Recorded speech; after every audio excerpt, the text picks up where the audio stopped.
Hello, I'm Azahara Corrales, and this is SCR in 2024 Additional Insights.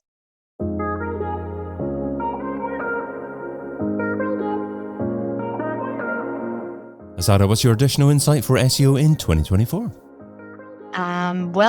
My insight is that you need to start changing your mentality in how you do SEO and digital marketing in general, and maybe start following a little bit what is going on paid media, because as we know, we are kind of the leads when it comes to AI. And I think it's giving very good insights about what the future is going to look like when it comes to like search and search engines. Right, okay, so you mentioned a lot of things there as well. I guess two key things that I picked up on was AI and paid media. So how do you use AI and paid media in a combination to assist with your SEO?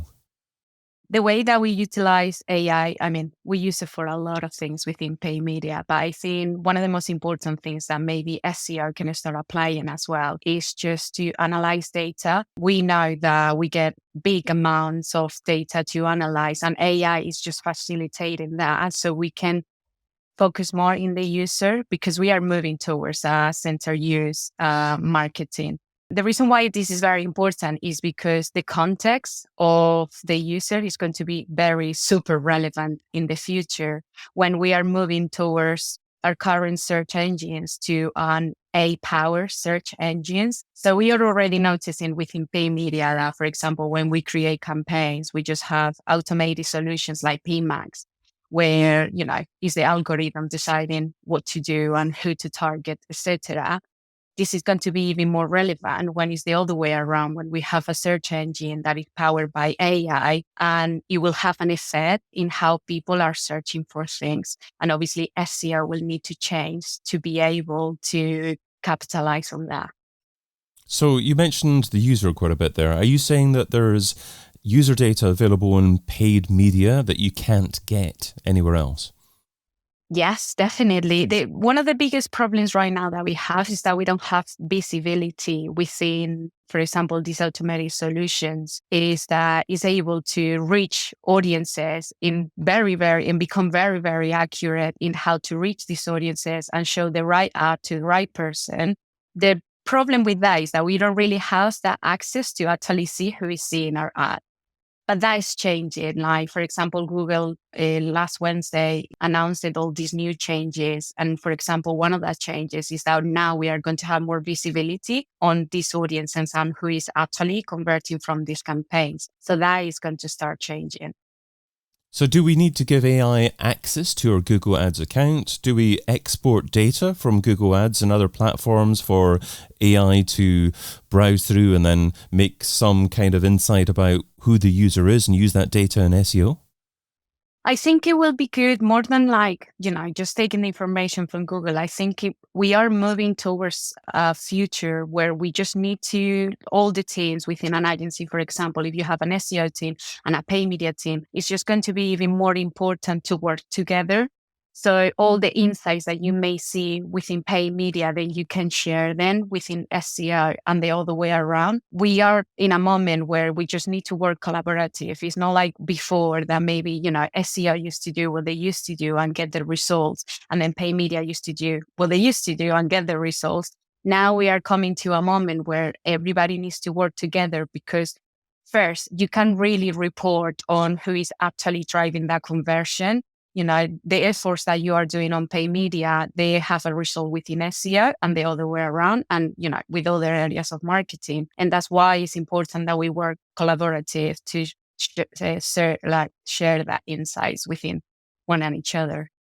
So what would be an example of an insight that you've gained from paid media that you've used in SEO? Good question. For example, it's very interesting in terms of when you don't really know who your target audience is.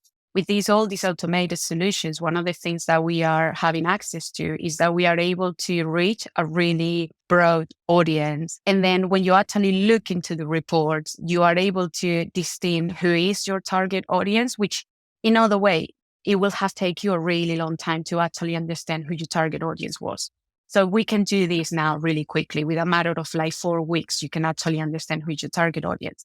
then you can take that insights given to SEO. And because we are moving towards a contextual marketing, what is so important to understand the context of your user when you are going to create that content, understanding who your target audience is going to give you a huge advantage when it comes to create that content for SEO. So how do we describe that target audience? I mean, is it as simple as thinking that you're looking for people in a certain age bracket in a certain country who perhaps are earning a certain amount of money and likely to be in this profession? Or are there other metrics that you also want to look into? Yeah, like one of the good advantages from paid media is that we can also get to try, for example, creative, like images, copy, what they resonate with. Then that insights, because what we want to start creating is contextual content, then you can take that insights of people respond better to this type of copy, people respond better to this type of image, this is what they like. Then you can take that insights to create your content within SEO. Again, it's not just the fact that you can have access to thousands and thousands and thousands of data, is also look between the lines and understanding who your user is. So then you can apply all that within your content in SEO. Got you. Okay. So you're incorporating this information in a prompt for AI about your target audience. So it comes up with ideas on how to write the kind of content that would be most likely to convert for your audience. Yeah. Exactly. Okay, superb. Okay. And what AI are we talking about here? Or is it ChatGPT? Is it something else that you prefer to use? That's a good question. I tried them all. I have noticed that it depends what you want them for. You can use one or another one. I think it's very interesting, obviously, to, for example, start using Gemini, just because the plans from Google is to insert Gemini within the actual platform. So, for example, for paid media, Gemini will be inserted within the platform, and we are going to be able to use it to run campaigns, which is going to be the next step. And I'm actually quite excited to see how that's going to work like. So obviously, it's a Google solution. And if you are within Google and the search engine, is something that you should be trying now to understand how it works more or less and what kind of prompts works better for that engine. Then ChatGPT is getting there ahead of the game. They announced their own search engine as well. We don't know how that is going to play in the future, but I'm sure it will be one of the players. And we will know how ChatGPT works. So again, it's just a matter of testing and see what type of prompts works better, because each one of them had different algorithms, different way of machine learning, etc. So it's just a matter of try both, which I think are the two big ones, and see which one responds better and to what. Now, you also talk about using AI to further refine your keyword strategy. So how do you go about doing that? Well, it's just a matter of for example, it's very useful in terms of again, understanding this user. You can upload, for example, your content, and you can ask to your AI to give you a list of keywords based on that content.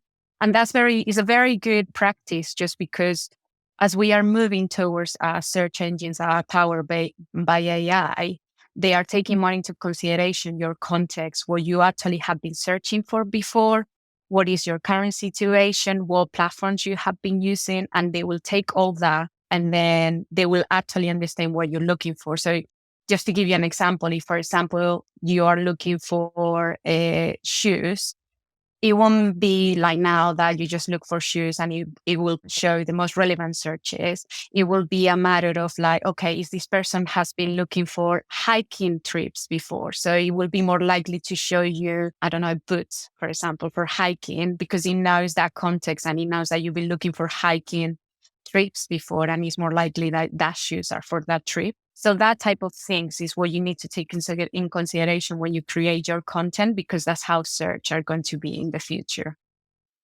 How do you make sure that there aren't any gaps in the keyword research that you do and that you're targeting as many opportunities as possible?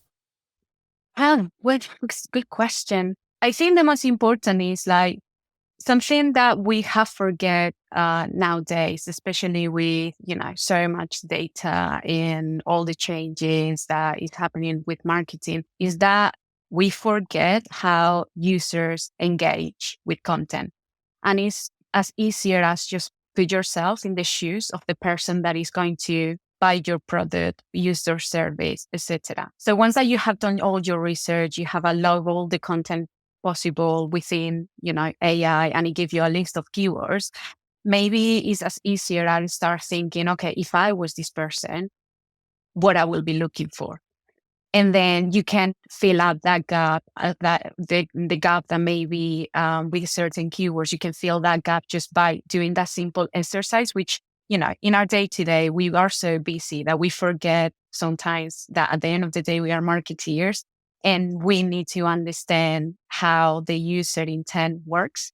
And it's very easy. It's just to think, okay, this person, what is their motives? Why, what they've been thinking in this moment to be searching for my product?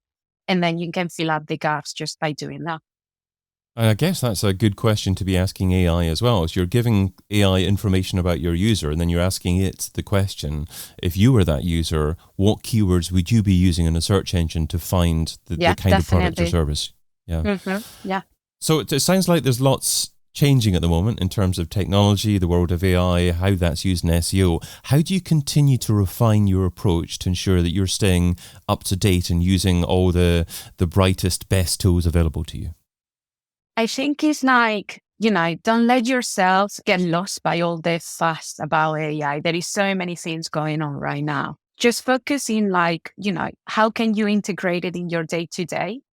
I think it's not a matter of suddenly change your complete strategy just because AI is here. It's just a matter of how you can integrate it in your day to day to make your life a little bit easier so you can focus in other things and test everything that you can think of. Every time that you are going to run something that you maybe were doing in a way, I don't know, a couple of months ago, maybe start thinking, how can I try it now with AI? And test both and see what results it comes. And it's the only way that we have learned. We are going to learn because, there's nothing in writing. There's nothing that it says this is the right way to use AI. It's a tool that is there that no one really knows how to use. So it's up to you how you want to use it, and whatever results you get, that will be your learnings.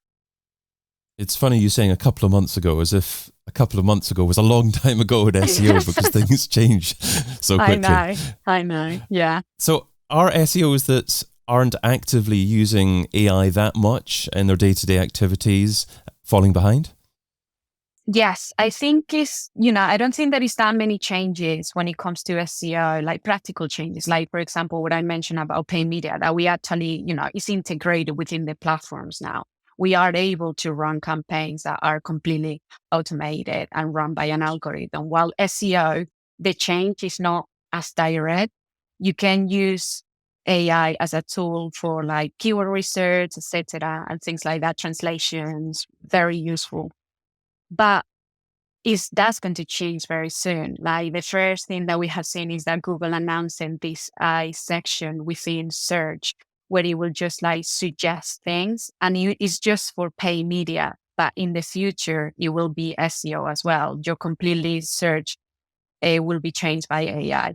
So I think it's the moment to prepare. It's the moment to, as I mentioned before, just to start understanding how this AI machine learning works, start testing it. So that way you will have an advantage when the search engine changes, because it will change. I am 100% convinced that they will change because that's where we're going to. So better to start preparing now and to understand how it works now. So that way you're ready for when it's here. So you've shared what SEO should be doing in 2024. Now let's talk about what SEO shouldn't be doing. So what's something that's seductive in terms of time, but ultimately counterproductive? What's something that SEO shouldn't be doing in 2024? I think is they should stop doing things the way that they used to do things. I think it's time to look at the future. I think is, especially with SEO, that we know that it takes a long time to see results. It's a good moment to start practicing, for example, content that is based on context. It's a moment to start creating things in a different way, to test things. So maybe just change a little bit your mentality, start forgetting about how you used to do things, because they're not going to be relevant in the next few months. Like we see this as something that is coming in the next 10 years, but it's not. Probably next year we will be talking about a completely different search engine powered by AI. So the earlier on you start, the better. So I would say you shouldn't continue doing SEO the way that you used to do SEO. I like your phrase, focus on content based on context. But what does that mean for keyword targeting? So if you've got multiple contexts targeting the same keyword phrase, do you attempt to target those multiple contexts on the same page, or do you have multiple pages targeting those different contexts? Well, it depends. It will depend on your product. It will depend on your brand. It will depend on so many things. I think this is where AI will be very in hand, not only because it will help you to create your content, but also maybe use it as a search engine. So we know ChatGPT already have released a search engine powered by AI, and there is other solutions as well. So again, put yourself in the shoes of the user and start searching for things in these AI powered search engines and see what kind of information it comes up.